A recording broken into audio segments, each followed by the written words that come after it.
dramatic rescue. We just jumped in the airboat and went out there and assisted them. 2 stranded dogs saved from an ice floe in frigid waters. Bittersweet conclusion. That last hour was excruciating. Mothers of a murder victim open up about the pain, relief, and unanswered questions after the verdict. Playability Index. There's a lot of concern about the amount of physical activity that children are getting. Block by block, is your neighborhood built for kids to play?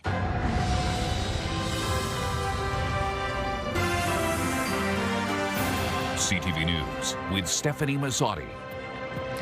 Good evening, and thank you for joining us on CTV Windsor and AM 800. A Welland jury has convicted a Toronto man for murder in relation to the killing of a young woman from Essex. Our Michelle Molesky has been following this entire trial for us. Michelle, you actually had the opportunity to speak with the family. Yeah, I absolutely did. And this is a story we've been covering closely for the last week and, in fact, the last 5 years. A diligent jury spent hours poring over weeks of testimony to deliver a verdict on the weekend, just in time to mark the 5th anniversary of the murder. It's definitely a bittersweet time in our lives. 5 years ago today, 20-year-old Juliana Panunzio of Essex was brutally murdered. She was at a birthday party at this short-term rental in Fort Erie with her friend, 18-year-old Christine Crooks. She didn't think about herself. She did what was right. She said she was going to call 911, and for that, she was gunned down. She was murdered because she had principles. 27-year-old Christopher Lucas of Toronto was on trial for 11 weeks. The hardest thing to hear was the fact is something we didn't hear, which was the truth of what happened and how it happened. The jury of 6 women and 6 men spent 2 full days deliberating. The verdict was in Saturday afternoon. That last hour was excruciating. Trying to stay upbeat, you know, we're hoping for the best, but trying to prepare ourselves for the worst. Guilty, the jury foreperson said, on both counts. I was so happy that he was going to be held accountable. No more lies. We didn't have to listen to any more lies. The jury saw through all of that misdirection. The minimum sentence for second-degree murder is 10 years in prison, but 9 of the jurors recommended Lucas be forced to serve 25 years in prison before applying for parole. Both moms will be drafting victim impact statements for the court for the upcoming sentencing hearing in Welland. They say moving forward in their grief journey is made easier by the convictions. We felt like we had been holding our breath for 5 years, and we don't have to hold our breath anymore. We don't have her back, but we don't have to hold our breath anymore waiting for the answer. We know the answer, and the rest of the world knows the answer too. The judge on this trial denied our request to watch the entire proceedings on Zoom, but the link was opened for Saturday's verdict. When the court emptied, it was touching to see lawyers and police hug and then Stefanie go and celebrate with the Panunzio families. Yeah, without a doubt, emotional. And we do have more on this later on in the show. Yeah, we absolutely do. Both of the moms that I talked to today, every time I've interviewed them over the years, they've had nothing but very positive things to say about Niagara Police and the detectives and the Crown attorneys on the case. And so they kind of have a message that they, to share with those people who really took Juliana's story and really didn't just treat her like another file. They really were very dedicated, and the family appreciates that. So that's coming up and happening now. Okay, touching. Thank you. Michelle Molesky with our top story tonight. You're welcome. A Windsor man is waking up from a nightmare years after he launched a lawsuit against his co-workers over a winning lottery ticket. The two sides have reached a settlement. CTV's Robert Lothian reports he's now using his story to educate others. After the win, I became the Jeffrey Dahmer of lottery. And it's pretty hard to swallow. After a 4-year-long dispute over the winnings in a work lottery pool, Phil Sotzos feels a sense of closure. His legal battle against the other 16 members of the pool reaching a settlement this fall. I'm under an NDA, so I'm going to say this. I cannot tell you if I got money or not. I cannot say that. I can just tell you that we are settled. I'm going to say it's more of I'm glad it's over. than a vindication. Sotsos's lawsuit stems from his time working sporadically as a driver at an auto parts company in 2021. A member of a work lottery pool, he alleges keeping a tab wasn't uncommon. It's when I saw him, I paid him. Like I said, sometimes I wouldn't see him for a couple months, and we would just keep a tab going. There was also times where I prepaid. That was until one day he arrived at work with a pizza in hand. Walked in, gave him a pizza. I'm like, "What's up, guys?" And they kind of looked at each other. I kind of got a funny feeling about it, just the way they looked at each other. Those looks were the result of the lottery pool winning a $1 million prize. Sotsos just didn't know it. I get back in my car, I get in my phone, hit Google, and the first thing that comes up, the guy eating the pizza, he's holding $1 million check. And that's how I found out. Cut out of the $1 million share, Sotsos launched a lawsuit. If given a cut, he says each person will only lose about $4,000. Losing out on the winning ticket cost him more than money. It's a pretty bitter pill to swallow. Can't having your friends slime you like that. Over what? Over $4,000. Unable to share the results of the settlement, Sotsos wants his story to be a lesson for those in group lotto pools. OLG offers an online tool for group play. For those using a more traditional method, they advise using a team coordinator, documenting the players, setting a deadline to play, and deciding how the winnings will be split. All of those are tools Sotsos wishes were included in his pool, a time in his life he's ready to move on from. I did what I thought was right. I'll take it to my grave that these guys knowingly cut me out. Robert Lothian, CTV News. A dramatic ice rescue this weekend. 2 dogs stranded on an ice floe on the Detroit River a few kilometers from shore. They are now safe thanks to a swift response from LaSalle Fire and a nearby marine operator. CTV Sanjay Maru explains how this all went down. After photos circulated on social media showing 2 dogs stranded on a patch of ice in the Detroit River, emergency services responded. LaSalle Fire could see the animals, but getting to them was more of a challenge. So emergency crews turned to a reliable source for help. We have a close relationship with LaSalle Fire. We've worked with them many times over 45 plus years. So if they need something, they can always call us. Jude Mead of J&J Marine says the fire department was in need of backup. He was in possession of an airboat capable of better traversing through heavy ice, allowing LaSalle Fire to reach the dogs quicker. Together, they were able to travel a few kilometers north to get to the animals. They were just a little scared because they don't know any of us. So then eventually they kind of warm up to the idea and they want to get off the ice and they come in. The dogs were pulled into Mead's airboat, and once on land, the 2 cold canines were brought to the Lakeshore Dog Pound, where officials are hoping their owner will pick them up. They were reviewed by a vet over the weekend before they got to the Lakeshore Dog Pound, so a clean bill of health. I just got back from the dog pound. The dogs seem to be in good health, good shape for what they went through over the weekend. It's not clear how the dogs ended up stranded on the ice. As for Mead, he says he's no hero and just wants people to know he was there to help fire officials however he could. They were the ones that received the call. They're the ones that located the dogs. They're the ones that pretty much told us where the dogs were. So we just jumped in the airboat and went out there and assisted them. Sanjay Maru, CTV News. 2 other dogs were not as lucky. They were killed in a fire in Windsor's East End over the weekend. Windsor Fire say crews responded to the 6300 block of Wyandotte Street East around 8:15 Saturday morning.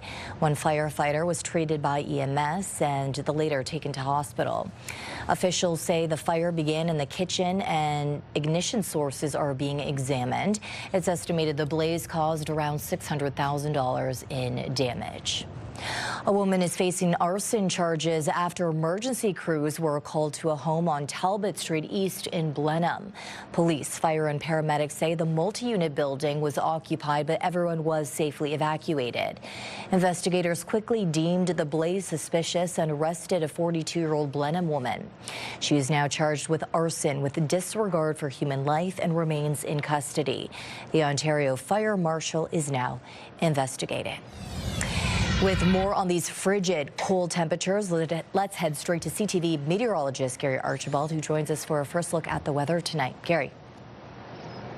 Stephanie, we're still cold right now through the overnight. The winds sustained at around 30 to 40 kilometers per hour are only accentuating The bitter cold across much of southern Ontario. We've seen flurries and more lake effect, especially coming off Lake Huron. Through the overnight, a couple of centimeters still possible into tomorrow. Before dawn, we're going to feel like about minus 25 to minus 30 in parts of southwestern Ontario. Yes, that cold, so frostbite is a concern. I'll break down what you need to know to see if there's any relief from all of this cold, well below seasonal temperatures. That's coming up in just a few minutes. For now, I'll send it back to the desk. As Gary just said, snow and biting cold temperatures have settled in across the region, but that isn't stopping runners from lacing up and heading outside. As CTV's Bob Belichico shows us, with spring race season coming up, many are hitting the streets for training. Not that fun. I have a trip planned soon, so I'm kind of looking more forward to that than the snow. This university runner is happy he's a sprinter who trains indoors, but for some of his teammates, running outside is part of their training. Whenever it's like long runs, so anything over 60 minutes, we usually end up going outdoors, but when we all go together, it's not as bad. Part of it, they have to be outside and running. I mean, running around inside on an indoor track every day is not going to be conducive to, good health for them. They're going to get injuries by doing so. Plus, also getting some fresh air isn't a bad thing as well. This runner is sticking to a New Year's resolution.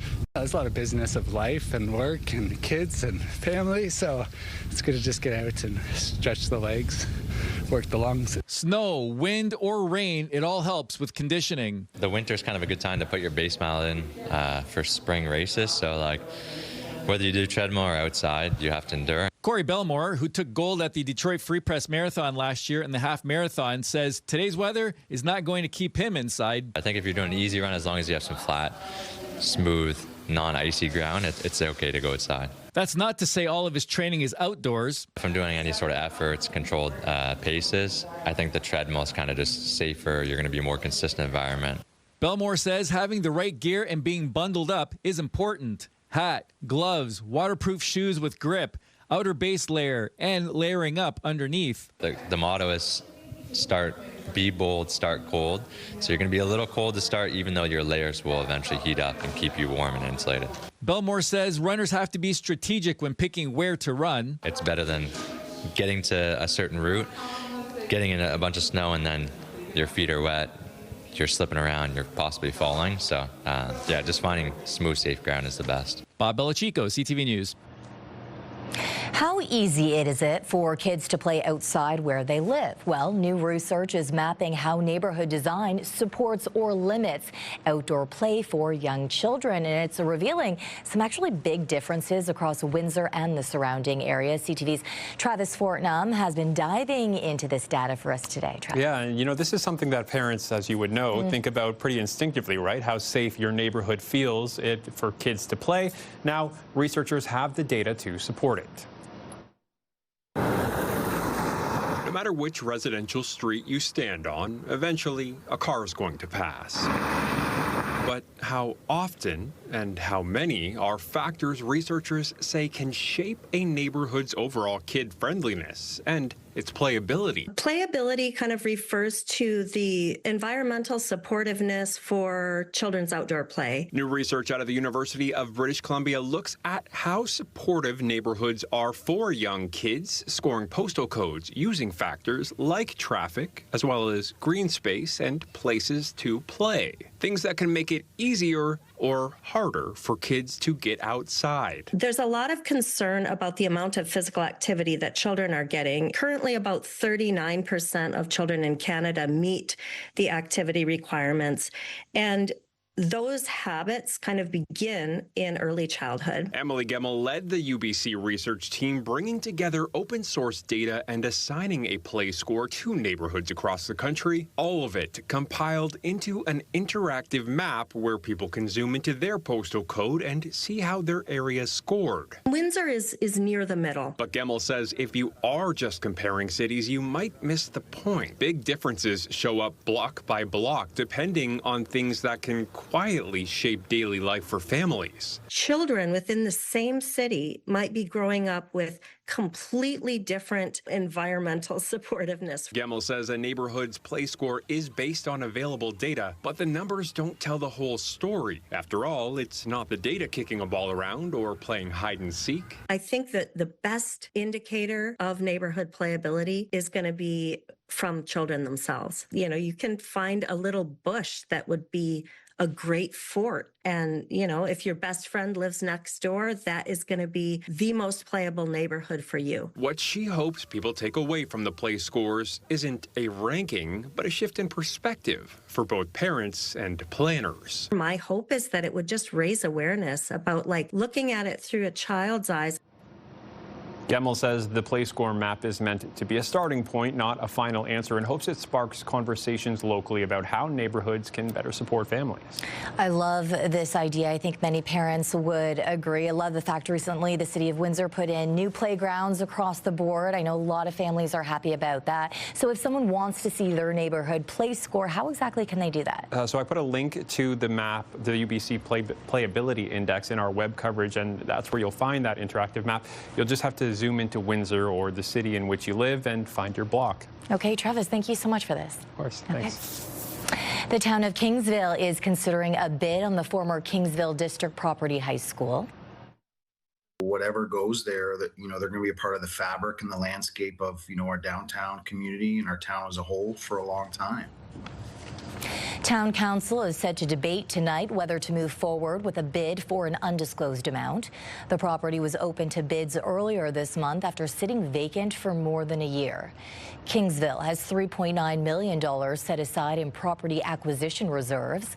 Plans would include a potential housing development and a new municipal building. Mayor Dennis Rogers says a successful bid allows the town to dictate the future of the site. We understand that, you know, our $25 million tax base is, you know, there's only so many dollars to go around. So, you know, obviously we're going to be responsible with that piece. And ultimately is, you know, that dollar amount, you know, whatever it is, if we are successful, is going to come, you know, to the light of day. We're going to have a transparent conversation and then make the discussion, you know, in front of our residents. The mayor of Pelee Island says she's disappointed after significant vandalism damaged public land. Mayor Kathy Miller says someone in a small vehicle drove donuts through the municipal campground and nearby conservation property. She calls the damage unnecessary and disheartening. The incident has been reported to the OPP. A Windsor City Councilor says vandals were targeting copper wiring when they damaged the lights at a popular tobogganing hill. I don't know how much or anything like that, but at least that's some of it. So they were after the wiring inside the poles, and I would assume they're trying to, you know, sell that for scrap. Ward 2 City Councilor Fraser Father says he learned through social media the lights were not turning on at the hill in Malden Park. After talking to city staff, they learned vandals ripped out the wiring, which means the lights don't work. Residents are now being asked to avoid using the hill after dark. Father says they're still assessing the cost and timelines to repair the lights. From what I understand, wiring's been pulled out both going up into the towers, but also down because the wiring runs underground. Some of that underground wiring has come out too. And so the full scope of how much has to be rewired and, like, do we have to excavate to get down to where some of these wires are broken? We're not sure yet. What's called a drive-through culture is expanding across Windsor, Essex, and no longer is limited to that traditional fast food chains. Lakeshore is now home to the first ever drive-through for Canadian smoothie chain Booster Juice. CTV's Chris Campbell reports. Cars pull through a double-lane drive-through at a new Booster Juice location in Lakeshore, something the Canadian chain has never done before. The very first Booster's drive-through ever. The company says the move reflects how customers are changing the way they order food, with speed and convenience increasingly driving decisions, even for brands known for walk-in service. We thought it was going to be more equal split, but right now we have about 70% is coming through the drive-through. The drive-through on Amy Croft Drive marks a shift not just for the company, but for the local commercial landscape as well. Lakeshore's mayor says businesses are adapting to the growing region and evolving consumer expectations. We know that we're looking forward to these kind of investments to take place here. We also know that Lakeshore has 27% of the 100-kilometer biking system here in Essex County. So, you know, does this make sense? Is it on the route? You know, and how many people will be stopping during their bike ride? It's a huge milestone. It's off to a great start. Dale Wishwan, the president, CEO, and founder of Booster Juice, says while drive-thrus have long been a staple of fast food, there is room in the market for healthier options as well, testing whether convenience can coexist with fresh preparation. People want convenience, and you know, I didn't think I would ever see people just ordering a Booster Juice on a Sunday kind of afternoon through third-party apps. All this just, again, speaks to convenience. For customers, the change appears to be welcome. Oh, it's great. I love it. Love it. It's very convenient. Some of their locations are one at the mall, one on Tecumseh Road East, which is hard to get to. So this is perfect for us. I'm coming from a massage, so I get to enjoy my Booster Juice, and it's nice, yeah. Booster Juice says it's still early, but the Lakeshore location is helping them gauge whether drive-thrus could play a larger role in the brand's future. This will be the first of many. In Lakeshore, Chris Campbell, CTV News. This is our question of the day. Do you prefer to use the drive-thru or go inside a business like this? Go to our website to cast your vote, ctvnewswindsor.ca. On Friday, we asked if you would buy a Chinese-made vehicle. Out of almost 1,300 votes, 74% say no. Now, do you have an idea for a great story? Please text us at 10400. You can also send photos and video. Still ahead on Windsor's news leader, Canada considers sending troops to Greenland amid Trump's push for ownership. Finding parking at Caesars Windsor just got harder. When we return, how long the parking garage is being reserved for top-tier gamblers only. Start your day with the latest local news. By signing up for our newsletter, you'll get direct local content straight from CTV Windsor to your inbox, including top stories, the forecast, and videos. You can sign up at ctvnewswindsor.ca. Some incredible video from Michigan today where more than 100 vehicles were involved in a pileup this morning. It happened on Interstate 196 just southwest of Grand Rapids. More than 30 tractor trailers were involved in these collisions, causing state police to close the interstate in both directions. According to local media, about a dozen people suffered some type of injury in the crashes, but no one was killed. Stranded motorists were taken by buses to a nearby high school where they could stay warm while arranging alternate modes of transportation. U.S. officials tell NBC they want an agreement with Canada to strengthen the northern border. Meanwhile, a senior source says Ottawa may be sending troops to Greenland for NATO exercises. CTV's Mike LeCouture reports on the delicate balance. The picturesque landscape of Greenland could soon host a handful of Canadian soldiers. The members of our military would participate in training exercises with a number of European allies. They framed it as a long-planned military exercise. Canada's former ambassador to NATO says these deployments were originally planned to deter Russian action, but it could have the same effect on President Trump. Trump is taking it as a message, and perhaps, you know, unspoken, the allies will think of that as a way of changing Trump's risk calculus. Canada's troop commitment would likely be less than the dozen soldiers Germany is sending to Greenland.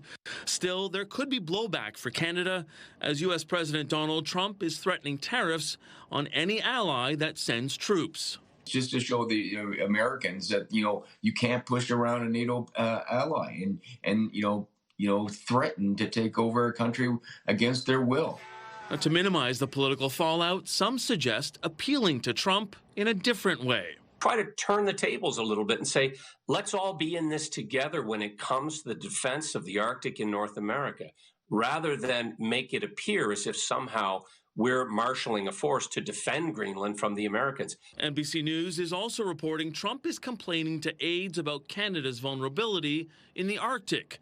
That's despite Canada already committing $6 billion to an over-the-horizon radar system for the far north. We have to do more in our Arctic, but we also have to be kind of calm. More important thing is to work with our Arctic allies to deter and to get ready for any threat. But the source of that threat in a rapidly changing geopolitical landscape depends on where you are in the world.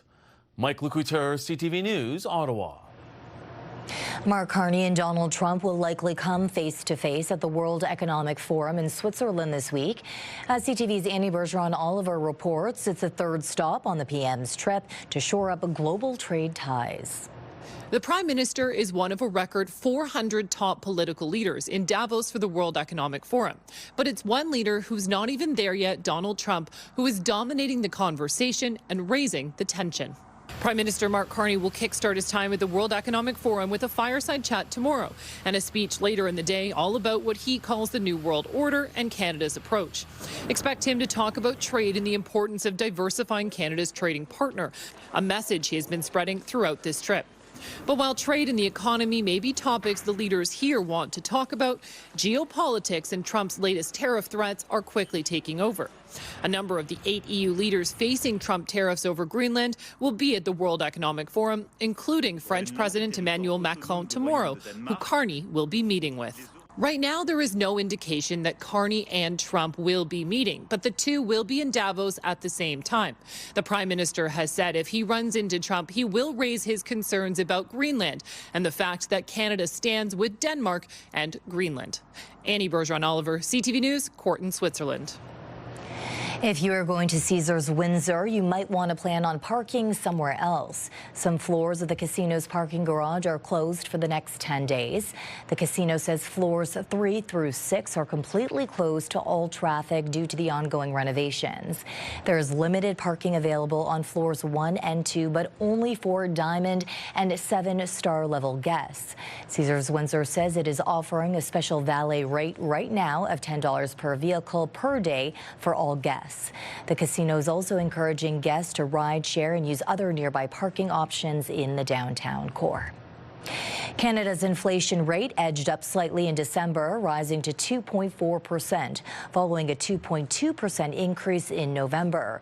Statistics Canada says the year-over-year acceleration across all items in the Consumer Price Index was driven by the removal of the GST-HST tax break that had been in effect the year before. Grocery prices rose 5%, with coffee and frozen beef rising the fastest, 30% and nearly 17% respectively. Gasoline prices fell nearly 14% in December.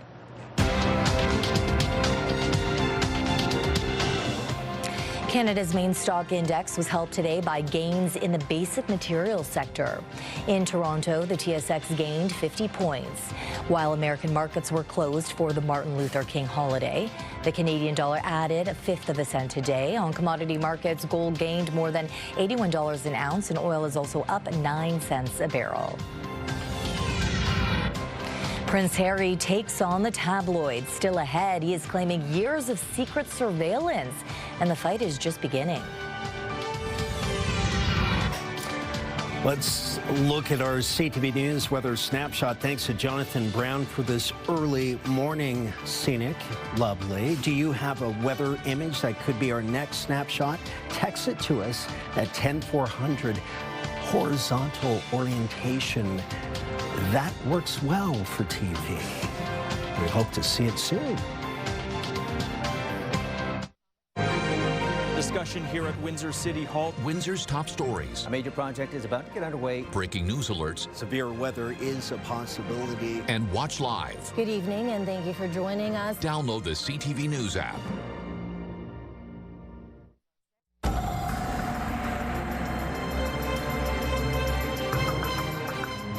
Bitterly cold out there. Gary joins us again. Gary. Wind chill values in the -20s tonight into tomorrow morning. Temperatures are really taking a nosedive later this week. It's already below seasonal, and for travelers anywhere through the Midwestern tier of southern Ontario, northeast and north of London, due east from there, we're looking at blizzard warnings, snow squall warnings and watches. Additional snowfall tallies are more than likely. More on that in just a moment as well. Temperatures right now -9, feels closer to -19 to -20. The daytime high so far, -7.5. That's well below our average high of -1. And we're still looking at bitterly cold temperatures over the next few hours as we head towards midnight and beyond. The air quality is decent. We're mostly cloudy as we've moved through the dusk period. The wind gusts have been in the 60 to 65 range at the airport today. We'll be in the 45 to 55 range through to at least 10 o'clock. It is windy tonight. -9 at the airport. That's 16 Fahrenheit in Windsor, 10 or 14 in Chatham-Kent. Windy there as well. The wind chill values, as mentioned, between about -19 now, -20 in Windsor, -21 in Chatham-Kent.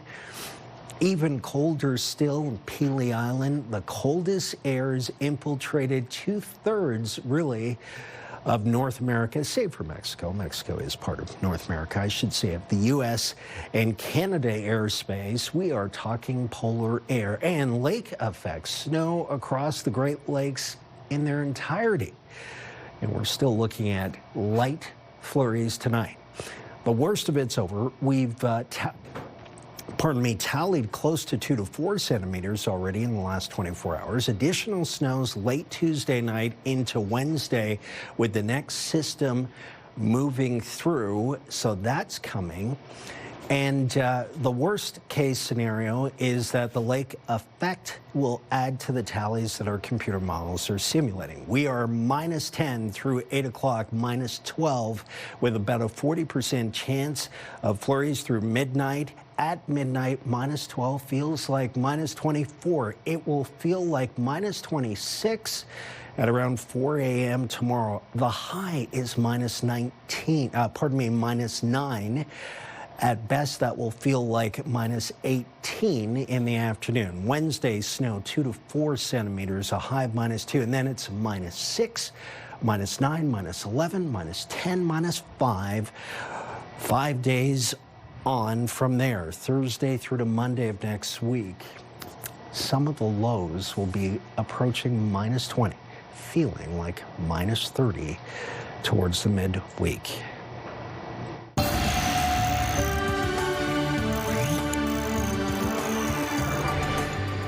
Doctors in the World Cup host cities, Toronto and Vancouver, say they're concerned an already strained healthcare system could buckle if a sudden surge slams emergency departments during the games.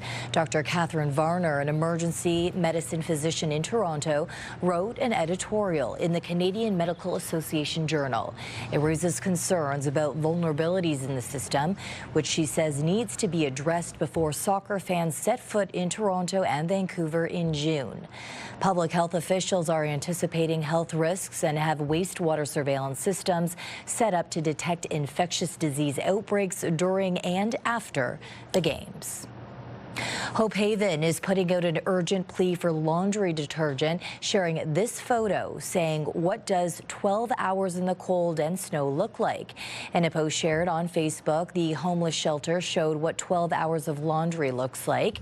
Piles of blankets needing to be washed at the end of each shift, so those living rough in Chatham-Kent can have a nice, warm, clean blanket. Staff say every blanket is cleaned after use. With winter weather keeping its grip on the region, Hope Haven says the volume of laundry and the amount of detergent needed really does add up quickly. Now they're turning to the community for help, asking for those donations of laundry soap to keep up with the massive need. If you're feeling a little down and out today, chances are you're not alone. Today is Blue Monday. There is no hard science behind the day, which was thought up in 2005. A professor determined the third Monday in January was the saddest day of the year because of the weather, holiday bills coming in, and failing New Year's resolutions. Now, if you're battling the winter blues, health officials suggest supporting your overall wellness by being more active and social. They advise those who are really struggling to reach out to their family doctor or a counseling program. Trump touts tariffs to protect U.S. industry, but for key minerals, he is pumping the brakes. The answer to why when we return.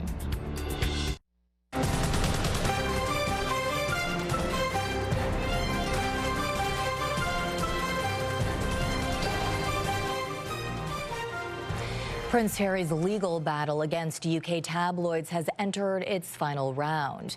This is the Duke arriving at London's High Court today, where his lawyer alleged the Daily Mail engaged in unlawful information gathering for more than 2 decades.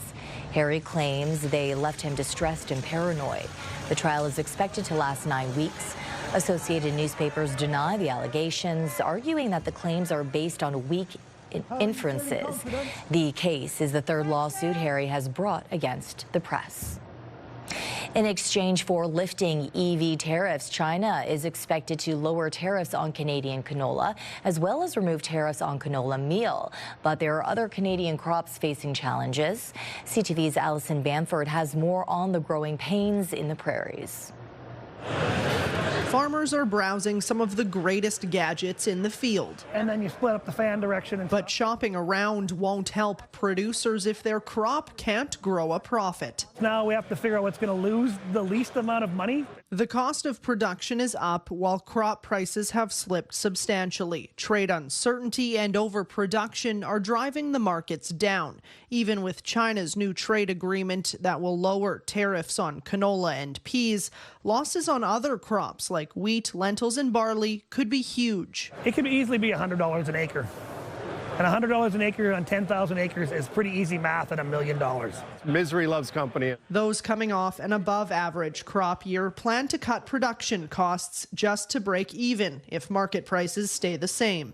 It's not going to be easy, that's for sure. For producers in the Southwest who've faced consecutive droughts, crop write-offs, and dwindling insurance payouts, another bad year could break them. Young growers are just going to leave because if guys are just starting to get into it, there's no hope for them. Current data shows abnormally dry and moderate drought conditions in the southwest corner, but there's hope in the weather forecast. A La Nina is expected to bring cooler, wetter conditions that could last until spring. We're in a much better position than we have been for a while. As always, the weather will be a big question mark, but if global trade uncertainty is resolved, farmers say they might have a chance to break even or turn a profit this growing season. Alison Bamford, CTV News, Saskatoon. U.S. President Donald Trump has used national security concerns to justify imposing tariffs. But when it comes to critical minerals, the U.S. is using the same justification to back away from such levies. CTV's Judy Trin takes a closer look at the leverage this gives Canada. Tariff is my favorite word in the whole dictionary. The U.S. president wields tariffs as a weapon to boost domestic production, but Donald Trump is choosing not to impose tariffs on imports of critical minerals he deems essential to the national security of the United States. The problem you have with putting tariffs on critical minerals is that you will get less of them. In Trump's proclamation, he acknowledges that the U.S. is 100% reliant on other countries to supply 12 critical minerals and 50% reliant for another 29. The U.S. needs access to lithium, copper, cobalt, and others to build its military weapons. It wants to reduce reliance on China for the processed elements, but the U.S. doesn't manufacture enough to meet its needs. So the Trump administration says it will negotiate with G7 countries and other allies to set a base price for minerals to ensure a stable supply chain. Without a floor price, you won't be able to get these projects financed. So without a price that the government is willing to pay, parties aren't going to sign up to provide them. So they're not willing to build the plants that will produce the output if they don't know what they're going to be able to sell them for. Canada has the critical minerals the U.S. needs. There are currently 56 mines, 26 processing facilities, along with 151 projects waiting for development. Negotiating a floor price could get minerals out of the ground faster. It could also give Canada leverage in trade negotiations with Trump, because China also needs the elements to fuel its transition to clean energy. What we heard loud and clear is China is looking for reliable trading partners that don't use energy for coercion. Hammering out an agreement on critical minerals will be separate from negotiating the Canada-US-Mexico trade agreement, which comes up for review in July. Judy Trin, CTV News, Ottawa. The Detroit Grand Prix is making history off the track. The race has become the first motorsport event ever to earn Evergreen certification from the Council for Responsible Sport. It is the council's highest honor. Officials say the designation reflects ongoing efforts to reduce environmental impact by expanding sustainability programs, including fluid recycling that protects soil and waterways. This is your CTV Windsor Our Community Calendar. The Forever in Our Hearts Gala in support of In Honor of the Ones We Love returns Saturday, February the 7th at the Chichero Club. See you next time on Our Community.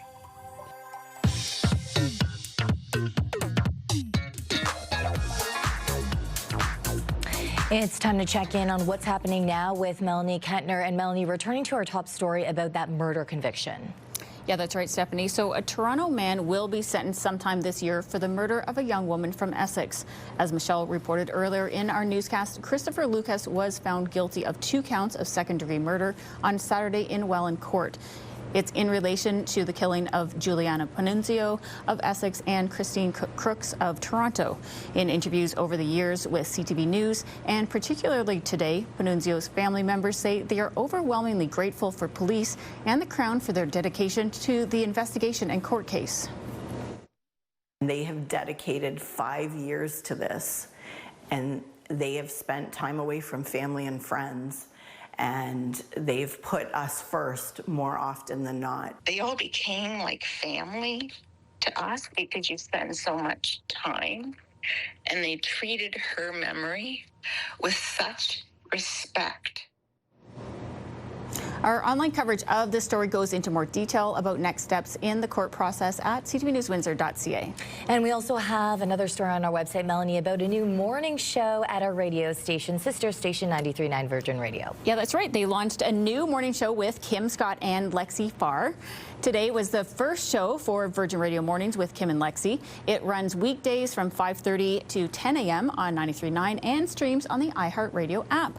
Previous Virgin Radio hosts Hannah Witherby and Johnny Parks moved across the hallway to the 89X Morning Show. You can see more about Kim and Lexi online. And in our social spotlight, despite the cold and snowy weather, some people will do anything to get ice cream treats.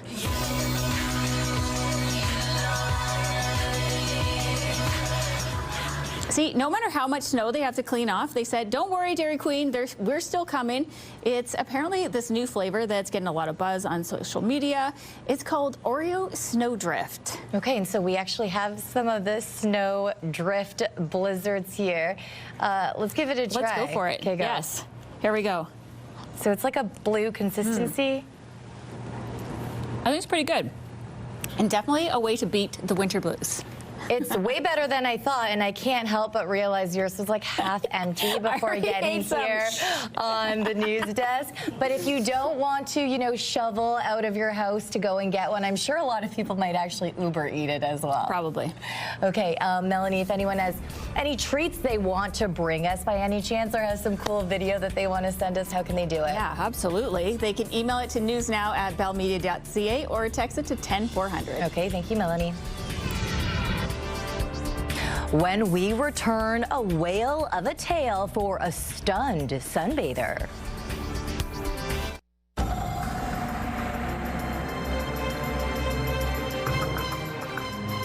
Well, our roads look nothing like we just did when we ate that blizzard. Yeah, which was delicious. I know you said, or you thought that you didn't have any, or our producer thought you didn't have any, but we just found out you did have one, so I don't feel bad anymore. Okay. It was a decent flavor. That's good. Yeah, it's pretty good. Yeah? Yeah, not bad. I like ice cream no matter what. It doesn't matter.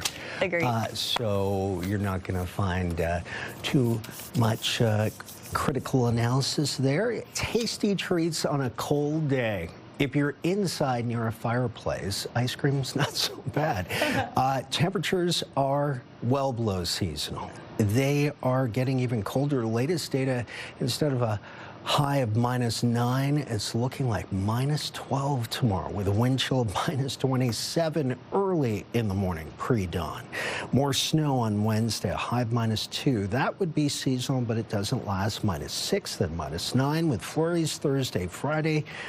-11, -10, -10, Saturday, Sunday, Monday. We will see some relief from this cold in about 8 to 9 days. Okay, we are anxiously waiting for that time period. We leave our viewers tonight talking about a man who was sunbathing in New Zealand who got a surprise on Friday when 2 orcas started circling him. He's completely oblivious. He's lying down on his back. It took the man a moment to realize what was happening as onlookers shouted to him from the shore. Later, Joel Crampton acknowledged on Facebook he was the bather, writing he had swum quickly to shore because he, quote, did not want to be whale dinner. Pods of orcas are known to enter Wellington Harbor in the spring and summer looking for stingrays. And Gary, I know you have some very interesting fact about orcas that you are currently going to share with us. Well, I mean, they are technically in the dolphin porpoise family, right? They are not whales per se. I always like to throw that out there because they're not, but brilliant, intelligent creatures and fearless. And no one was eaten for dinner, though, at least in this case. Which is good. Okay, on behalf of our dedicated team here at CTV News Windsor, thank you for watching. For updates throughout the evening, go to ctvnewswindsor.ca. The two of us will be back with your only late local newscast tonight at 11. See you then.